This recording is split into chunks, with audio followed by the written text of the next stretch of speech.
Okay, so much from those dignitaries there at the NCC. Okay, well, definitely. Austin, over to you. But you know, Cecilia, before we get into the newspaper review, I like the fact that tennis is commanding all these names to competitions. They shouldn't say now because this one that has gone is their business. The Governor's Cup should now be the business of some other. See, when you love a particular sport, you support it, irrespective of whoever is organizing it. So I'll expect to see the same caliber of persons that made the National Tennis League a success to also give their support. Former Vice President should be there, the former Minister of Affairs, it makes a lot of sense because now everybody can come together and say, we did the National Tennis League this way, and the Governor's Cup is this way. What about we put them together and do a mega competition out of this one? Because as you said, it's all about playing competitions to achieve development. Yeah. That's what it's all about. Yeah, I'm just waiting for the Governor's Cup, to serve up today, really. I'm very interested in seeing how Nigerian players will perform against, these other guys coming in. They play tournaments regularly. They travel all around the world. That's why they've got the edge over Nigerian players. So it'll be very interesting to see how we mix it up with them today. But again, Tayo, the prestige shouldn't just be about the performance of our players. Yes. It should also be about the way we organize the competition. Because, I mean, if you're doing it well, someday you might have a Joe Wilfred Songa or somebody saying, that's a competition I can just come and chill. The ranking points might increase. It's a lot. It's a total package. It shouldn't just be about you just looking out for just players. Why Songa is not going to come and play. You're not coming to play. He's talking maybe coming as a guest to someone. Or even just have interest. Or bring up somebody that can come. Sorry, I don't like when you do this. No, I'm going to tell you on live TV that I don't like when you do this. What do you mean? Okay, we've had players. What's the name of that player that was at the Governor's Cup? Yeah, Bonner Courage. Yeah, Bonner Courage is already playing now. Yeah, but then Songa is not going to come from the ATP level to the No, that's not what he's saying. level. He's saying coming as a guest. Just come in, maybe exhibition game. They can invite them to come play because the exhibition organization game is for the good. players. Exactly, absolutely. Don't you see tennis players going to watch a golf match? Don't you see golf players going to watch a tennis match? Because the organization is good, because you can relax, because you can see good competition. If we start doing that, you'll never know where it's going to go. Okay? This tournament has got what it takes to actually get really bigger. Bonner Courage, Elena Vitolona, they've all been to this tournament. And they're all regular players. Chatra was the name of that African lady that plays good tennis, doing big things. That's what it is. So good luck for the organizers. Definitely, it's going to be a major tournament this time around. I like the way you sound. I like when you sound this way. Take us out of here. It's time to go to the papers now, and China Saibonye is in the building. Welcome. Thank you very much, guys. How you guys doing? Good to see you, China. Austin has actually been a while. I know the last time I saw you. I know. Congratulations on your award. Congratulations to you too. Okay, Tayo, congratulations to us. All right, let's start with which one are we starting now? I think I should get it. Yeah, let's get it on. I've got Sports Day with me now. Chinase, I don't know what really catches the attention there. I have Sunday Umbaro's back. Of course, big. I don't know why it's the biggest headline there. I wonder myself. Sunday Barrow He hasn't scored for a while. He hasn't scored for a while, and he's sort of sunk into oblivion when it comes to Nigerian football. But apparently, so he's trying to get back, and let's just hope for his sake, for his career, he keeps playing well and gets a good club. Because for now, I think national team is very competitive, and I don't see him getting a place right now. Maybe if he has a consistent run, then we can be talking about Sunday in But for now, Anthony Uja, fantastic player. I've always said it. He's been consistent in the Bundesliga. Yeah, 7 and 15. 7 and 15. Not even that. Let's go back to when he was at Cologne. He's been consistent. He's been scoring goals, and I don't think he's had the opportunity to transform that into the national team. What he does for his club, doing this as national team. And like I said last week or so, you can't blame these guys because it's not the same. So first, to start with, it's not the same technique. It's not the same tactics. Different players, different personalities, different philosophy. And at club level, they train with these guys every day.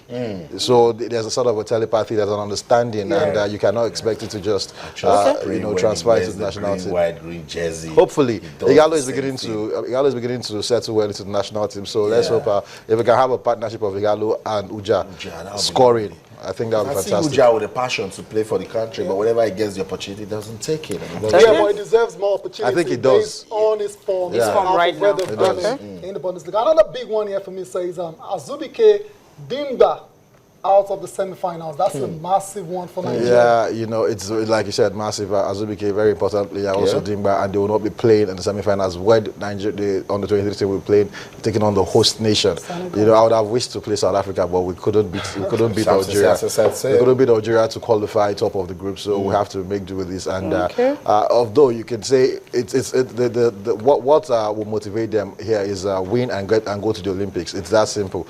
But on the other hand, they can lose and still have another bite at the cherry by playing in third place, but they won't want to go through all that. Let them just go ahead, try and win this game and qualify. But it will be very, very hard. Okay. Let's go to complete sports. A lot of Nigerians have been waiting for this one, Chinasa. I don't know, but let's talk about it. It says presidency rejects Naira reign for eaglets. Now, I don't know about what the complete sports are trying to explain with Naira reign, but Nigerians expecting you to say thank you to these lads for doing from what, if you read the story, from what they're saying, the fact that a proposal was sent to the president, a proposal detailing what they should reward the golden eaglets with. And we do not know the specifics, we do not know the details, we don't know what is inside the proposal. So maybe it might be an outrageous amount of money or something, because first of all, you have to take into cognizance that these guys are young lads, they're supposed to be under 17. And you do not shower on a 17 player with lots of money. We remember when Courtney Dike got to the finals with Nigeria, and when she was given money, because she had to reject it because she was still in school and she couldn't, if she had collected money, she would have been termed as a pro. You know, so definitely this kids, I think lots, maybe scholarships, bonds, and some other things, but they should chill on the cash. Okay. This is for me. I think that's because under 17. You're spot on, right? Under 17. Under 17.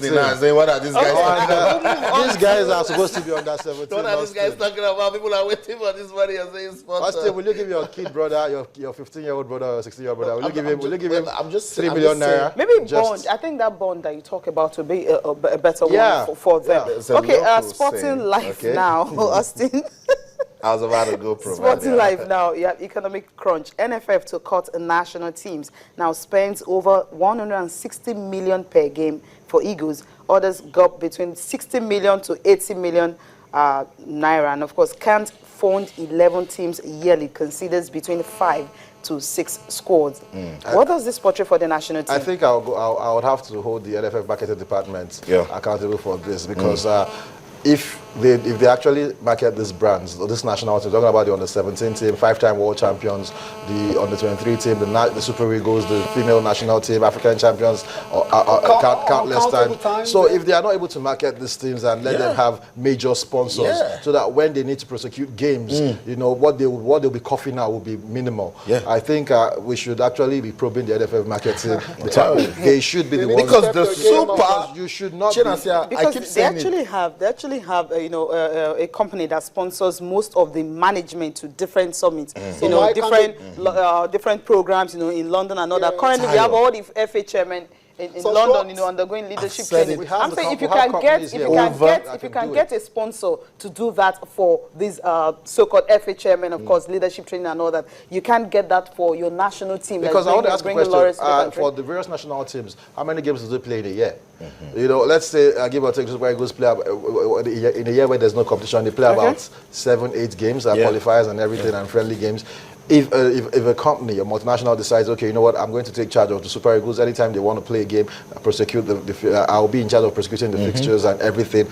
Come on, I think the NFF would not be complaining about it. You know what, Chinasa, this is a conversation I want us to keep going. We'll get back to it. Front page of the Complete Sun, Complete Sports says, Senegal versus Nigeria. Siasia charges on the 23 Eagles for Senegal. Urges Dream Team to kick out the host. Rewards player with $200 each. A semi-final bet. Okay, we'll get more updates to that as we go to Dakar, Senegal now, where the media officer of the national under-23 team, Timi Ebikagbero, is standing by to talk to us. Good morning, Timi, and welcome to the show. Hello, Timi. Hello. Hello? Okay, some connectivity problem with Senegal. We suffered same last week. Hopefully, Timmy will join us again to talk about that one. When Timmy gets back to join us, we will get to him. But let's go back to that conversation. It's very, very important we do this.